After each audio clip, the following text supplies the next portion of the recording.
the Kingon P2 oxygen concentrator. It's a portable system that uses battery. Slides in and out by releasing a little catch here and sliding it in. Yep. This is a pulse-dosed oxygen concentrator, portable oxygen concentrator, which means when it detects you breathing through nasal cannula, nasal prongs, it supplies you with a bolus or a dose of oxygen. It will also supply you with that same dose of oxygen every 3 to 5 seconds, whether it detects you breathing or not. So if I'm running really long breath and I connect to this, and if I take big breaths, I'm going to get more oxygen, or is the oxygen all set at the same level, regardless of how heavy I breathe? No, that's a good point. The flow rate, the amount of oxygen it will supply at each breath, or every 3 to 5 seconds, is determined by the speed that you set the motor to. So if you breathe more often, it will detect that you're breathing more and supply you more frequently that amount of oxygen, as you said. The flow rate is determined by the numbers on the top. So if I actually just turn this on, so it's got a battery connected, just turn the unit on, just by pressing and hold that, the lights come on. You can see it just says Kingon. It goes through a warm-up sequence. Takes about 1 minute before it starts supplying any oxygen. So at the moment it's preset to the last setting it was on, which is 2. Roughly equivalent to 2 litres per minute, roughly equivalent. These machines can go up to 5, so it's roughly equivalent to 5 litres per minute. The battery life on the single 8-cell battery, which is connected here, on 5 will last for about 2 hours, roughly 2 hours. If you were to wind that right back to 1, about 1 litre per minute, it's probably not enough for you, you probably work on 2. But on 1 litre per minute flow rate, this one battery will last for about 5 hours. That's the maximum. The kit comes with 2 of these batteries, so you can always have one that's ready to swap out when you're out and about. And that means to actually use the device with the battery, it will show you how long it's got before the battery needs to be replaced. So this counts in, does it? Yeah, so it's got some little squares there. There's 4 little squares. Each one of those squares is 25% battery capacity left, roughly. And you'll see it's saying at its current flow rate, it's just increasing there. 70% charge, roughly. That's what the percentage is underneath the battery indicator. Oh yeah, I got that. Yeah. Jesus, yeah, well, that's why it's got a little visual display. The battery life here, when it's running on battery, next to the percentage, it's showing you how long, roughly, at the current setting, the battery will last for. So it's saying it's 2 hours and 39 minutes. 2 hours 39 minutes. If I increase that, it's going to use more battery. It'll display roughly after again about a minute. When it's noisy, isn't it? Yeah, you can hear the pump going, and it's releasing oxygen through those valves. So again, after a minute or so, it'll say how long it would expect this battery to last on the current setting, which is 4. So that's changed now. It says current setting 4. It's expected to last in its current charge 1 hour and 32 minutes. So it's also got a little warning light on here. This yellow light as an indicator to say something's not quite right. You can turn off and on an alarm. So this is what this button does here. It's just an alarm. So you can turn that on and off. And all that does is stop the beep. Hear that? So that's saying something's not quite right. On screen it'll say what that problem is. It says absence of breath. Please check cannula. So it's not detecting anyone breathing. It's not detecting anything connected to the nozzle here. So it's giving you a warning. So that means I'll drop off. No, it means that you've nasal. Actually, that's another. I know you're joking, but that's actually it. The nasal cannula, if it's not sitting correctly, it may not be in your nasal cavity and in your nostrils, so it might not be detecting the flow. So usually you just check to make sure it's sitting properly if it's displaying that. It might be that the tubing's come off this end. It's a very tight fit, so that normally doesn't happen. But it might be kinked. The tubing might have a really tight kink in it, and it doesn't pick up. So these warnings give you an indication of what you should look for if something's not quite right. Just going through some of the screens, or some of the buttons here. There's only 5 buttons. The screen is very So you can't smoke while you're doing this, huh? Oh yeah, oxygen, pure oxygen. Yeah. The way these things work is you've got, in our atmospheric air, most of it's nitrogen. There's a little sieve like oxygen filter, oxygen column, oxygen sieve, they call them one of those three things usually. And what that does is it removes almost all the gases except the oxygen from your atmospheric air. It stores that in a little canister, a little pressurised canister, and that clicking sound you can hear is releasing that oxygen every few seconds that's stored in the canister, whether it detects breath or not. So that's basically how they work. So it's sucking in air through these little filters here. Yep. So that is a mesh filter. You can visually have a look at it. If you see that it's actually got clogged, what you can do is vacuum it, or you can hit it with a little soft toothbrush and things like that. But it is best, don't really recommend that, but sometimes it can be a bit difficult to unscrew this little screw here. Yeah, no, I'll get it off. Yeah, you click that up, pull it out, and that removes the mesh with the little cover plate run under water. It really works very well. Yeah. Very rare people have to do that though. Just have a look at it, and if you see that that's blocked, Yeah, I'll do that. yeah. It does cover that in the user manual. Just put your hand over there, and when you hear it clicks, Oh yeah. you feel that? Yeah. Yeah. So that little blue light, when it comes on, that puff of air Yeah. on the current setting, that's when it's actually delivering the oxygen. That's what that blue light means. Doesn't feel like a lot, does it? No. Well, these big stationary units, they're called continuous units. Yeah. They plug into the mains power supply, they've got a motor, they've got an oxygen column or an oxygen sieve there, they're continuously producing oxygen, but you're only using when you breathe in. So you're only using about 20% of the oxygen that these things are producing. Okay. These things, because they miniaturise them, they supply you that amount of oxygen, that's everything you need for that breath. So there's a lot more efficient. Okay. There's a consumable with any of these portable ones, and that is the little oxygen sieve. Could you go and grab one from upstairs? So they sit down underneath here. They actually take up nearly about a third of the size of the whole thing. And that, when it draws in air through here, through the little compressor, goes through the sieve before it fills the compression tank or compressor tank. Those sieves, they contain a material called zeolite, and it's like a lime type absorption material. That wears out over time whether you use it or not. So they are covered under warranty for 12 months. They will normally fail between 12 months and 18 months. I've seen them last for 2 years. That's about $250 to replace that. It is something you can do yourselves, but you've got to be aware of that. It's something that whether you use the machine or not, every 12 to 18 months, you replace that little oxygen column, oxygen sieve. So it's not difficult to do. We do have... So where do you get them from? Yeah. What happens is it'll display a message saying the oxygen level is reduced. Yeah. So that's the oxygen sieve. Bloody hell. Looks like a manifold. Exactly. Yeah. So it's a fairly robust piece of equipment.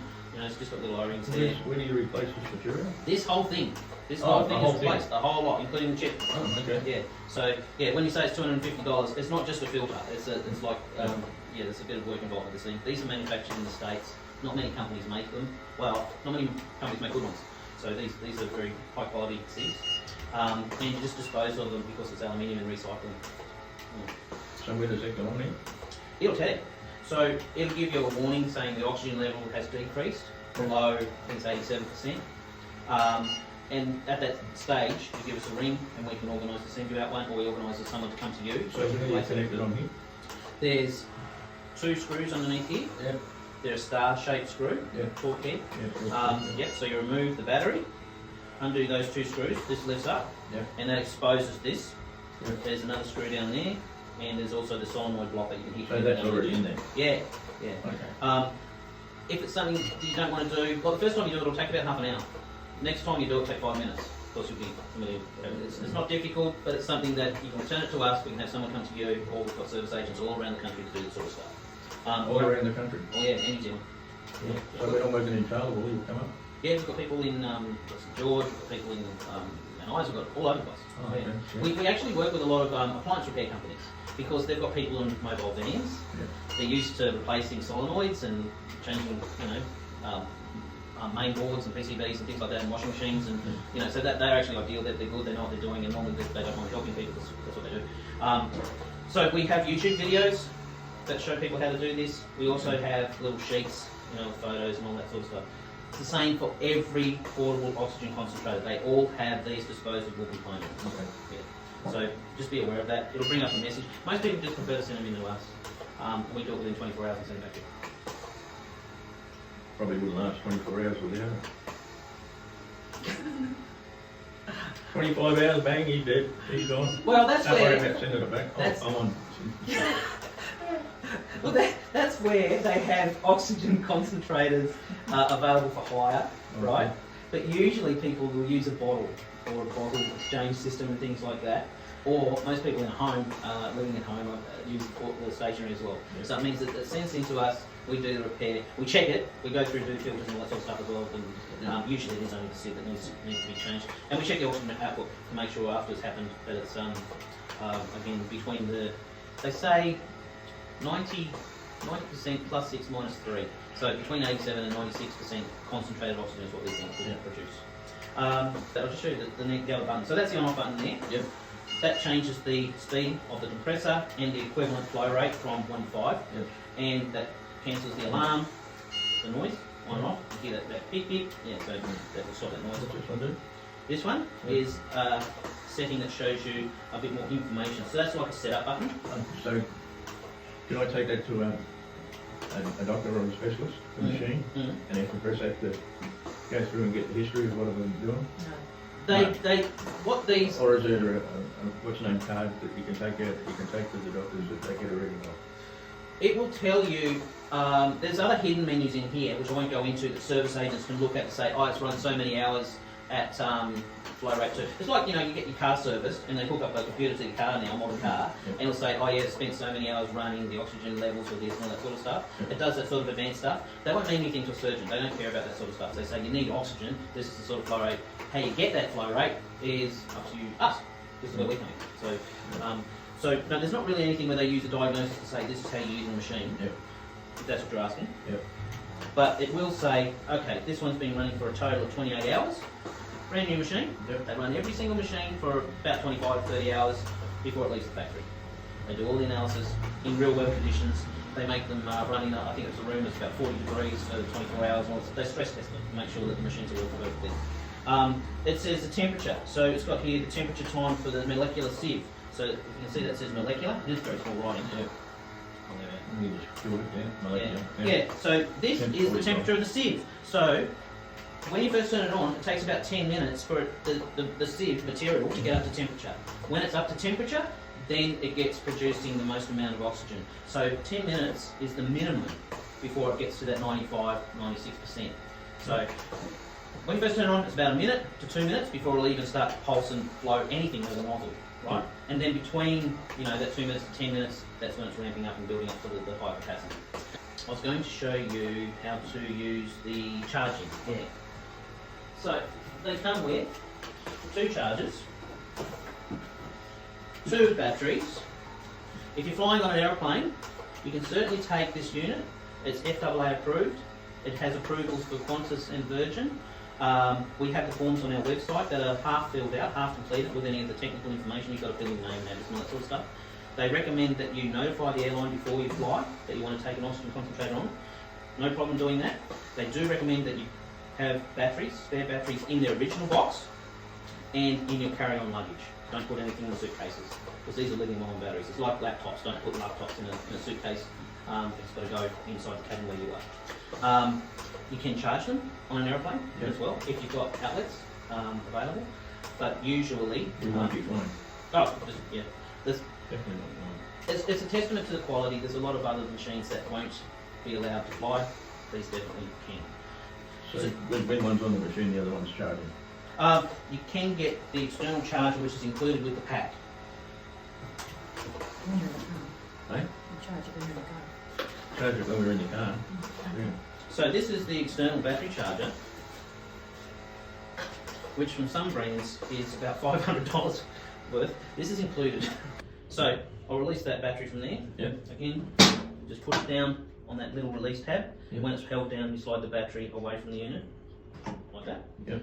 These line up into little Grooves. grooves, that's the word I'm looking for, thank you. Yeah. And then with the battery charger, external battery charger, of course it'll charge if you connect this to the power supply with the battery connected in here, even while it's running. But if you want to charge the spare battery, you can just slide this in, same thing, like that, similar sort of release, and you can have the power adapter running off that. Okay. So if you wanted to, you can use it in the car, have it charge the spare battery, or use this connected to that, or whatever combination you want. You can buy additional AC or DC adapters. When you're talking additional, you're talking more money. Yeah. They come with it though. Oh. Oh no, they come both. Yeah, they come with both. Oh. That just plugs into the mains, and that plugs into there. Yeah. Right. Each one of these 5 lights illuminate. Yeah. They're 20% each. So you know you've got 3 lit. The battery's 60%, and it'll flash to say that it's charging up to 100%. 100%. This is the fastest way to charge a battery externally like that. But it's the same charger for the unit there. So if you have a battery On there? yeah, on there, that will run and charge the battery at the same time. It won't be as fast as charging the battery without using the unit, but yeah. Give you some comparison, I think off the top of my head, that's about 3 hours to charge it. I'm looking at you, can you remember that? It's in the manual, I'm sorry, I can't remember off the top of my head, but yeah, maybe 3 hours to charge it from dead flat.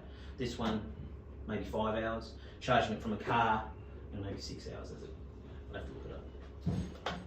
So that's the same battery charger. What I was going to say, some people would like to run the machine, have a battery in it, charge it as well, and then also charge the other battery in this unit. Or, what I found is most people will charge it, put that battery away, fully charged, and then charge the other one while they're still using it.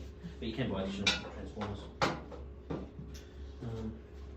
Then you've got the DC battery charger.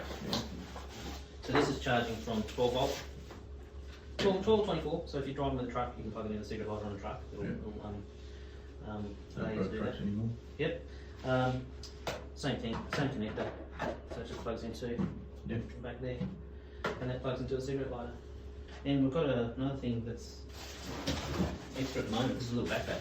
So these are made especially for these units because if you use a standard one, they overheat. Yeah. So you've got to make sure you've got the units connected correctly. So you've got a little hole there, so that lines up with the outlet. And there's also some straps. You don't have the battery connected in there, obviously. When you push it all the way down, you can see that lines up quite nicely. Lines up with the nasal cannula outlet. It lines up with the air vent for the airflow as well. You probably can't see it, but there's a little strap that holds it down the bottom. You've got a little bit of usable space in here. I really like these because there's a lot of protection. They don't bounce very well. If you drop them, you know, it's quite a heavy device. You know, you're going to damage the chassis, all that sort of stuff. If you keep it in the bag, very likely that you're going to help protect it from any damage. So you can wear that on your back, have 2 for the hours. Sorry? You can wear it on your back. Oh yeah, it's a backpack, yeah, that's what people like it. So these used to be, this is something we had to buy from the manufacturer because they specially make them, and about $200. And then we actually started selling a lot more of these, and they agreed to actually throw them in because it's such a good protection, easy way to use it on. You know, the whole idea is to be mobile with these things. So if it's on your back, it gives you that flexibility. There's you can coil up the tubing as well. So if the tubing's coming in here, you can actually push it back around. Yeah. Just put a kink in it. No, don't put a kink. Oh, It does come with a standard carry bag as well. This one's similar. This is the one that they normally come with only, this one. And I'll show you this because it's a little bit odd when you've got a battery on it. You put it in from the bottom. So it comes with a little shoulder strap or a little handheld bag like a briefcase. So you've got that there. Again, this lines up with the outlet. Yep. With the filters, the inlets, the air vents. Yep. You have to sort of push it down and pull the zips over the top of it. Like you wouldn't have a problem with it, but some people who may not have so much flexibility in their hands have the trouble getting it in. But like that. Yeah. And then this can go over your shoulder. This is a nice way to use it because you can't drop it. So these swivel. Yeah. Like that. You can take off the other one as well if you don't use it. There we go. Beautiful. So yeah, so you can put that like over your shoulder like that. Some people use it on the handles of a walker as well if they're not very mobile, or you can increase or decrease the length of the little shoulder pad there, and that's there if you need to actually hold it. Yeah. And they do come with 10 native hangers. So these things are reusable, they last for a long, long time. They start to get uncomfortable, discolour, or go hard, just chuck them out. They're not too expensive, but it's the sort of thing that, especially for camping or going out somewhere, you know, you might not find a corn shop or something, so maybe you want to have a few with you. And that's it, really. 3-year warranty on the whole device, except for the consumable, the Sieve, 12 months. Doesn't cover, you know, water damage or it's manufacturer's What defects. about cleaning and maintenance and all that sort of stuff? Yep. These tubes and things. These can be washed if you want to. Make sure you know you can wash them, but They don't hold bacteria or. they. Well, they go to get those and not going on a mask. So. That's right. Yeah, they're always blowing air out. Yeah, not wrong. Yeah. But it's up your nose. You can wash them out. That's what, there's no problem doing that. So but if they do get brittle or not brittle, but if they get not as flexible. So there's nothing else I've got to do on here, service maintenance? No, there's only that one filter I've told you about. Yeah. No, there's nothing. There's nothing. And these are already set up as a cannula? Oh, Yeah, you yeah. got this little TV Yeah, in so there. see, when I said they get a bit hard, these are actually quite flexible. Yeah. Just a little bit more, this is a harder plastic, Yeah. but that's a silicone, so it's nice and flexible. And you can see the slightly different brand. The way you wear them, you know, over your ears, Yeah. and then you've got a little tie underneath, Yeah. So or just down the back. Don't forget you can actually have it go up your nose, over your ears, and tight behind your head. Some people like that. It's a bit more inconspicuous if you're worried about it. And also, if you're using this bag, this little, these little Velcro things, Okay, wrap that in. you can wrap up the coil of the tubing, just so it's not hanging around all over the place. Oh, okay. A lot of people don't unaware of that. So, any questions? What about you? Pretty good. So you know that I do my CPAP overnight, and then I do this in the morning after breakfast, whatever. You can do it while you have breakfast, it doesn't. Because You I can have have it on while you eat. In wearing this, and I take it off, I should be able to go and do some work or run around the joint for half an hour or an hour. You listen to what your body's saying. Sit down. If you're feeling like your oxygen levels are low, Oh yeah. listen to your body. If you feel that you need to sit down, sit down. If you want to increase the flow rate, increase the flow rate. Don't be afraid to turn it up. So if you find, okay, my oxygen levels are not where I think they should be, I know this feeling, I'm going to increase that. Yep. Sit down, turn it up, make sure you feel better before you get back up again. Alright, what about this with other medication?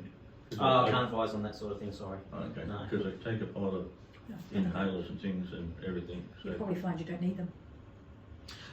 Well, just from my own use, when you're looking at the steroids and things that are salbutamol and all those, That's what they got, yeah. they can be treatment for asthma symptoms, and they can be restrictions and obstructions, and you need to get a clinician to actually advise you on that sort of stuff, on the interactions between using oxygen and the particular drugs.